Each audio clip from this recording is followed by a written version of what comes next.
মুজিবের প্রতি ভালোবাসা, আওয়ামী লীগের প্রতি ভালোবাসা, এইসব দালালি এখন আর চলবে না।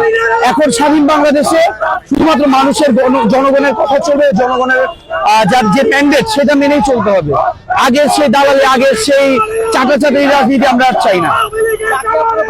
250-টিরও বেশি ডিজাইন অপশন নিয়ে ওয়ালটন স্মার্ট ফ্রিজ, বোঝে আপনার প্রয়োজন।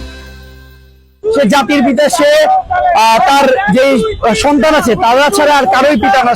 সে মূলত বাকশালের পিতা, সে মূলত বাংলাদেশের গণতন্ত্র হত্যা করার পিতা।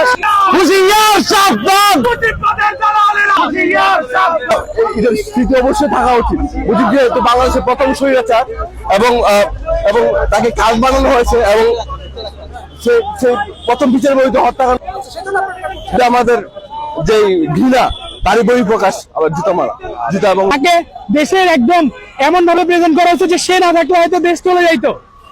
এটা কোনোভাবেই না, বাস্তবতাটা সম্পূর্ণ ভিন্ন ছিল। এবং তার হাত ধরে দেশের সর্বপ্রথম ফ্যাসিবাদ কায়েম হয়েছে, স্বৈরাচার কায়েম হয়েছে, দেশের সর্বপ্রথম দুর্ভিক্ষ তার হাত ধরে আসছে। তো এইরকম একটা ক্যারেক্টার, এরকম একটা অযোগ্য অব্যর্থ দেশনায়কের ব্যাপারে এরকম একটা রিয়াকশন আসলে খুবই স্বাভাবিক বলছি। কিন্তু দেশের আমরা সেক্টর, অ্যাডমিনিস্ট্রেশন, পুলিশ এবং অনেক জায়গাতে এখনো ফ্যাসিবাদের কিংবা আওয়ামী লীগের দালাল অনেক রয়ে গেছে। আমরা এখনো আসল কারণটা জানতে ব্যর্থ হয়েছি। কিন্তু কোন এক অদৃশ্য কারণে এই মুজিবের দেয়ালটা, হাসিনার দেয়ালটা হচ্ছে সম্পূর্ণ সাদা করে মুছে ফেলার একটা অপচেষ্টা হয়েছিল। মুজিবের দেয়ালের ক্ষেত্রে তারা সফল হয়েছিল, হাসিনারটা তারা সম্পূর্ণ সফল হয়নি। পরে দেখা গিয়েছে আমরা ডিসেম্বরের শেষ সপ্তাহে হাসিনার দেয়ালটা রিস্টোর করেছিলাম, কিন্তু এরপর মুজিবের টপিকটা চাপা পড়ে গিয়েছিল অ্যাজ ইউজুয়াল।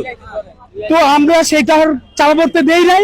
আমরা অ্যান্টি ফ্যাসিস্ট কোয়ালিশনের পক্ষ থেকে এই দেয়ালটা আবার রিস্টোর করেছি এবং যেহেতু রিস্টোর করেছি তাই অবশ্যই যতবার তাকে মুছে ফেলার ষড়যন্ত্র করা হবে, তার অপকর্ম ঢাকার চেষ্টা করা হবে, ততবার আমরা তাকে জুতা মেরে তার অপকর্ম মানুষের সামনে ফ্ল্যাশ করে হচ্ছে দেখাই দিব কে ছিল স্বৈরাচার আর কে ছিল দেশের পক্ষে।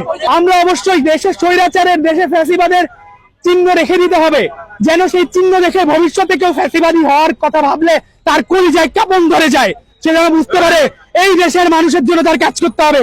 ফ্যাসিবাদী হতে হলে তাকে টেনে হিচড়ে রাস্তায় পিষে মেরে ফেলা হবে।